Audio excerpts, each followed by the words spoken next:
ನ್ಯಗ್ರೋಧ ಋಷಿಭಿರ್ವೃತಂ ಸಮಂತಾದ್ಯ ಯಸ್ಯ ತಾಃ ಶಾಖಾಃ ಶತಯೋಜನಮಾಯತಾಃ. ಈ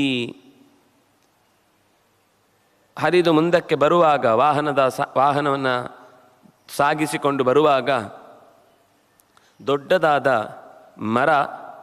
ಮರದಲ್ಲಿ ನೇತು ಬಿದ್ದ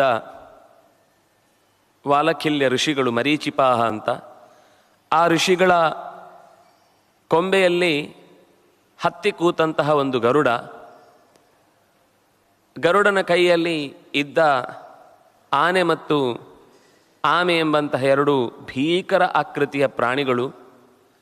ಕೂಡಲೇ ಅದು ಭಾರಕ್ಕೆ ತಾಳಲಾಗದೆ ಕೊಂಬೆ ಕುಸಿದು ಬಿದ್ದದ್ದು.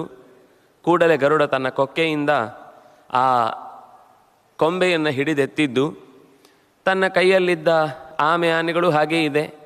ಕೊನೆಗೆ ಯಾವುದೋ ಒಂದು ಪರ್ವತದ ತುದಿಗೆ ಹೋಗಿ ತನ್ನ ತಂದೆಯಾದ ಕಾಶ್ಯಪನ ಆದೇಶದಂತೆ ಆ ಮರದ ಕೊಂಬೆಯನ್ನು ಅಲ್ಲಿಗೆ ಕಣಿವೆಯ ಎರಡು ಬೆಟ್ಟಗಳ ನಡುವೆಕ್ಕೆ ಇರಿಸಿ, ಋಷಿಗಳ ಹತ್ತಿರ ನಿಮ್ಮ ತಪಸ್ಸಿಗೆ ನಾನು ಭಂಗ ತಂದದಕ್ಕಾಗಿ ಕ್ಷಮಿಸಿ ಅಂತ ಪ್ರಾರ್ಥಿಸಿ, ಆಮೇಲೆ ಆ ಎರಡು ಪ್ರಾಣಿಗಳನ್ನು ತಿಂದು ಹೊರಟದ್ದನ್ನು ಏಕಪಾದೇನ ಧರ್ಮಾತ್ಮ ಭಕ್ಷಯಿತ್ವಾ ತದಾಮಿಷಂ ನಿಷಾದ ವಿಷಯಂ ಹತ್ವಾ ಶಾಖಯಾ ಪತಗೋತ್ತಮಃ.